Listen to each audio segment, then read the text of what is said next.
Alpha from IC. Go ahead, give me one. Let's go!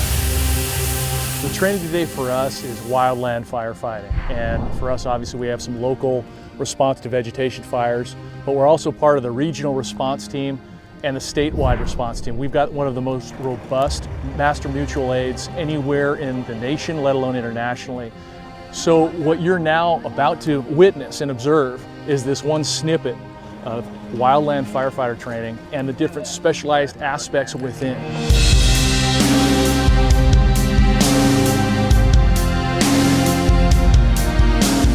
We've come out here to Canyon Park.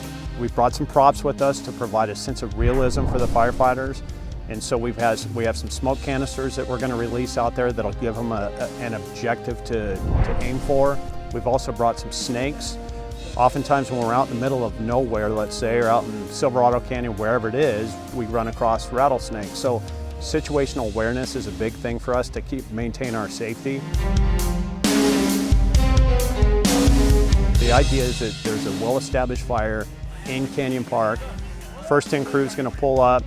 They're going to get out. It's a timely process when we go out on wildland fires to get the proper gear on, to start pulling hose, to get all the hose off of the rig, because we're away from the fire apparatus, so we have to bring all of our tools with us out there. They'll do a progressive hose lay, which means we could end up 1,200, 1,500, 2,000 feet away from the fire engine. Water one, water two.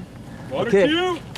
You got the nozzle, I got the nozzle. Someone's gonna open the valve for me? They'll start doing what we call flanking the fire, and they're just moving real fast, putting out the flank of the fire to try to get to the head of the fire and knock the fire out, prevent the fire's forward progress.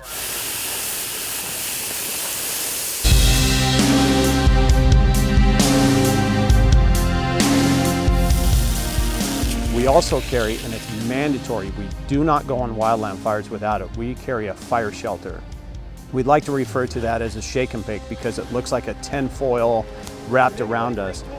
That is our last ditch effort to save our lives. So if we're caught in a burnover, we have that on our back, and it's mandatory to bring that with us. So if we have a wind shift, which they are going to have a wind shift today, we escape down an escape route to what we call a deployment zone, and that's where we deploy those shelters. So the captains or the lookouts or the people that are in charge of the group, they will identify where an escape route is and where a deployment zone is or where a safety zone is. This is one of those things where we call it a low frequency, high risk event, and this is one of those events. Save the day, you guys can get out.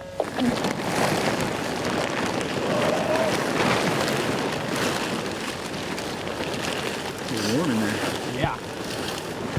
Because we don't do wildland fires every day, sometimes this is a great way to knock off the cobwebs, for lack of a better term. So as we go through this, we'll identify what we can do to do better next time, or where we fell a little bit short this time, so we just improve on it. That's what training's all about.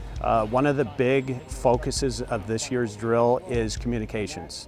If you look at the NIOSH reports of when people get burned over, they get hurt, one of the common themes is lack of communication. Or maybe not lack of, but a miscommunication. So we're focusing on terminology. We're focusing on using a radio that we don't use every day. It's called a BK radio, very high frequency, and we're having the troops put that to use today. Type 1.